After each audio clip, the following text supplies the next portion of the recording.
قرآن کریم میں بہت کم ایسا آیا ہے کہ کسی نبی یا کسی قوم کا ذکر جو ہے وہ ایک ہی جگہ پر اللہ وحدہ لا شریک نے کیا ہو.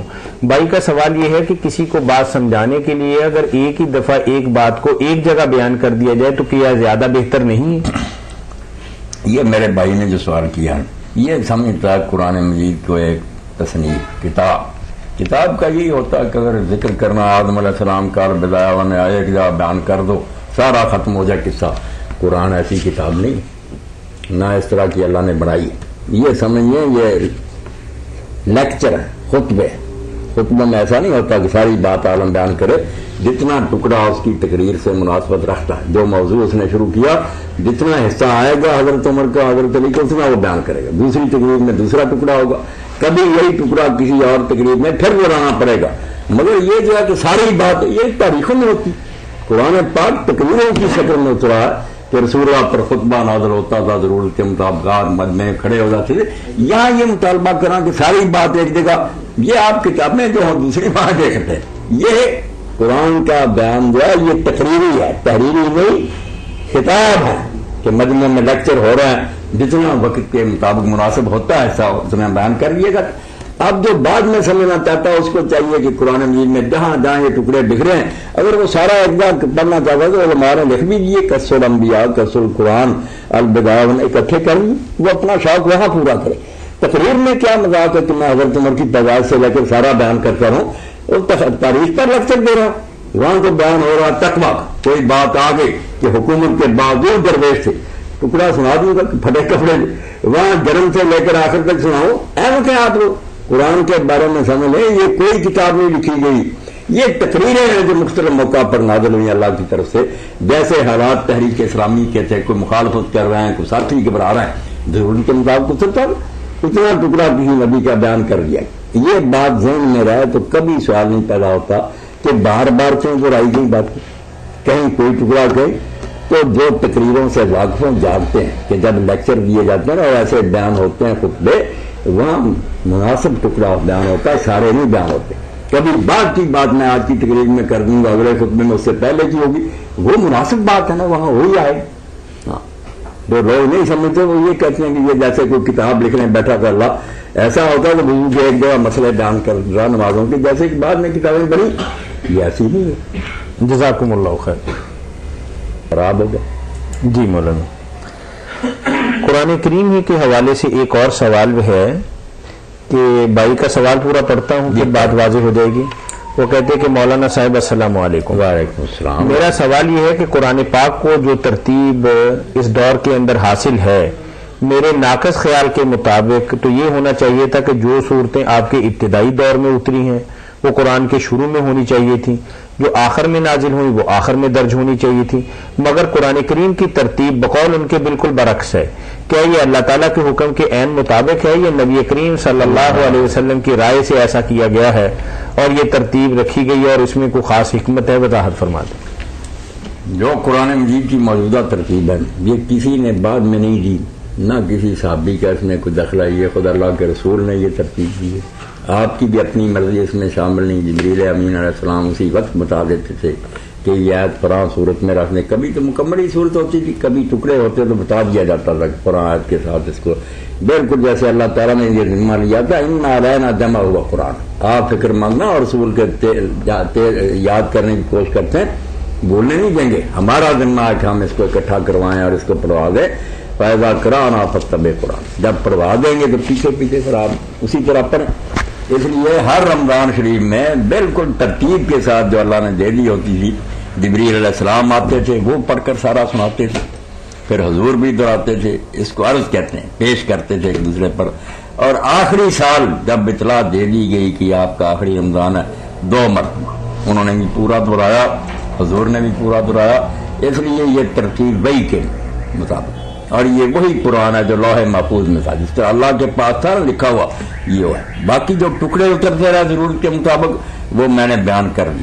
کہ یہاں جہاد میں کچھ لوگ جو ہیں وہ بھاگ گئے، وہاں ضرورت پڑی وہ ٹکڑا اترا. اب کتاب جب بننی تھی وہی ترتیب. یہ بچے میرے خطبے مرتب کریں گے، پابند کیا جائے کہ جو جس ڈیٹ کے حساب سے میں نے خطبے دی اس طرح لکھو. یہ کہ مولانا پاگل ہیں وہ تو ضرور کے مطابق آپ نے خطبے دیے. اب ہم کتاب بنا رہے ہیں, اب توحید کے ابدا کریں گے, دوسرے رسالے کی بالکل عقل کی بات. تو جو کہتے ہیں اسی طرح رکھتے عقل کے اندر, وہ نہیں بات ٹھیک. جب قیامت تک کے یہ کتاب بننی تھی, ڈیٹ دیکھنے کی ضرورت نہیں کہ کب اس رقم. پھر ترتیب, اور ترتیب ایسی ہے کہ عام لوگ جو ہے نا چونکہ علم نہیں رکھتے وہ پریشان ہوتے ہیں کہ یہ آتے ہیں کہ پہلے کہ اگر سمجھ جائیں اور کم از کم مولانا اسرائیل صاحب کی تدبر قرآن پڑھیں, ان کے استاد پر اللہ نے یہ راز کھولا کہ یہ کیوں ہے کہ 7 حصے ہیں قرآن کی, اور ہر حصہ مکی سورت سے شروع ہوتا ہے. پہلے مکی میں جو شروع ہو جیسے سورہ فاتحہ, آگے 4 صورتیں جو مدنی, یہ ایک چیپٹر. پھر دوسرا شروع ہوتا سورہ الانعام, آراف مکی ہے, آگے انفال, توبہ مدنی, دوسرا چیپٹر ختم ہو. اور ہر چیپٹر جو ہے اشارہ کر رہا ہوں, اور میری بے اندازہ دعا ہے مولانا حمید الدین کے لیے کہ یہ خزانہ جو ہے یہ اللہ نے ان کے لیے دروازہ کھولا. ورنہ علماء یہی سمجھتے تھے کہ یوں ہی آپ نے کر دیا. کیا 7 الگ الگ گروپ ہے, مکی سے شروع ہوتے ہیں, وہ مضمون چلتا جاتا, مدنیوں پر وہ ختم ہوتا. اور ایسا ہے کہ ہر جگہ ایک مضمون غالب ہے, باقی بھی آتے ہیں زمین, مگر کسی حصے میں صرف توحید پر زور ہے, باقی اس کے ساتھ ضمن آ گئی. کہیں رسالت ثابت کی جا رہی کہ رسول آئے, لوگوں نے مخالفت کی, کیا انجام ہوا. تو یہ 7 گروپ, اور ان کا یہ کہنا تھا کہ یہ جو کہتے ہیں نا کہ اللہ کہتا ہم نے آپ کو 7 مثانی دی, اور ہم کہتے ہیں دہرائی ہوئی, اور وہ سورہ فاتحہ ہی ہے. حدیث میں آ گیا, چلو اس لیے آج سے قرآن کا خلاصہ سورہ فاتحہ ہم کہہ دیں. ورنہ انہوں نے کہا نہیں, وہ 7 جو ہے نا سب من المثانی, وہ یہ 7 گروپ ہے قرآن میں. 7 گروپ, اسی کو قرآن عظیم کا کہ 7 گروپ آپ کو دیے ہیں جو قرآن عظیم ہے. اور مثانی کیا, وہ کہتے ہیں آپ کہتے ہیں دہرائی ہوئی, وہ کہتے ہیں کس عربی میں دہرائی ہوئی. زیادہ علماء یہی کہتے ہیں, ہم بھی یہی مانتے آئے نا کہ مسئلہ کا میں دہرائی. وہ کہتے ہیں کیا ہے دہرائی, وہ مسلیون ہوتا ہے شد سے, مسلیون یہ مسئلہ ہے, جوڑا جوڑا.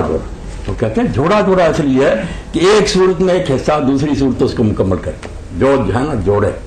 بقرہ میں بات شروع ہوئی, الف لام میم اس کا نام رکھا. یہ بھی انہوں نے کہا کہ جو کہتے ہیں مقطعات کو راز ہے, وہ کہتے ہیں کیا راز ہے.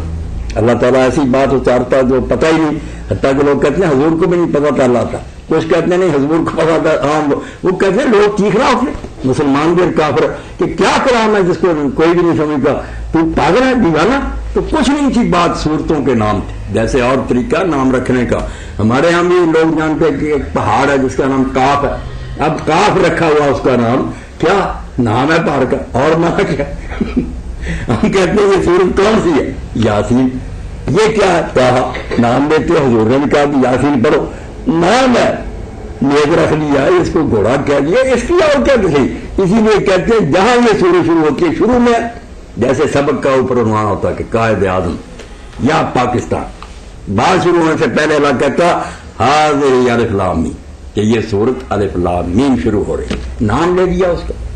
ہم بولتے نہیں سارے بچے بیٹھے کہ یہ پرچہ الف ہے, یہ پرچہ بے ہے. اب الف بے کے اور کیا کرنا ہے, پرچے کا نام رکھ دیا, پہلا الف ہے دوسرا بے. اور یہ بھی بات انہوں نے کہی, کوئی کہے گا کہ کئیوں صورتوں کے نام ایک ہی, شروع کی 2 صورتیں بھی الف لام میم ہے, آگے جا کر بھی جو ہے سورہ لقمان وغیرہ الف لام میم. انہوں نے کہا جو میری بات پلے باندھے گا, جب دیکھے گا نا, بے شک 100 صورت کے بعد آئے, بات وہی ہوگی. جیسے ہم سبق دیکھتے نا قائد اعظم ایک, پھر کئی سبق انگریزی کے ختم ہو کر پھر قائد اعظم نمبر 2, الف لام میم جو ہوگی ایک ہی بات چلے. جو الف لام را ہوگی, بڑی باتیں ان پر اللہ نے کھولی, مگر افسوس ہے کہ لوگ دشمنی میں اندھے ہو جاتے ہیں, ہم نہیں پڑھتے فرائی کیا کر رہا, پڑھو. اور میں نے کئی بریلوی عالموں سے سنا جنہوں نے پڑھی کہ اب کسی کا سکہ نہیں دنیا میں چلے گا سوائے اسلائی کے, موجودی بھی رہ گیا, اور سارے قرآن کی کنجی اس کو ہاتھ آئی کہ یہ 7 گروپ کس طرح ہے, مدنی مکی سے مدنی. انہوں نے یہ بھی کہا کہ جو لکھ دیتے نا درمیان میں کہ یہ مکی آ گئی پھر مدنی, وہ کہتے ہیں بناوٹی بات ہے, یہ آپ نے خود کری ہے. کہاں اللہ رسول نے لکھا مکی مدنی, جو گروپ بتایا میں نے کہ مکی سے شروع ہوگا, آخر اس گروپ کا مدنی پر ہوگا, وہ مدنی صورتیں ہوں گی, اور اس گروپ میں ایک ہی بات نہ آگے سے آگے بڑھتی ہے. بڑی بات. مسئلہ انہوں نے کہا ڈبل کو کہتے ہیں دوہرا, اس لیے ایک جو ہے نا صورت اور دوسری صورت کا دوسرا حصہ ہے, اس کو مکمل کر دیا. یہ بات قرآن مجید کے بارے میں آپ کے سامنے بیان کی. قرآن کی عظمت کا پتہ چلتا کہ یہ رسول نے اللہ کے اشارے سے کس طرح اس کو اکٹھا کی. ٹھیک ہے جی مولانا.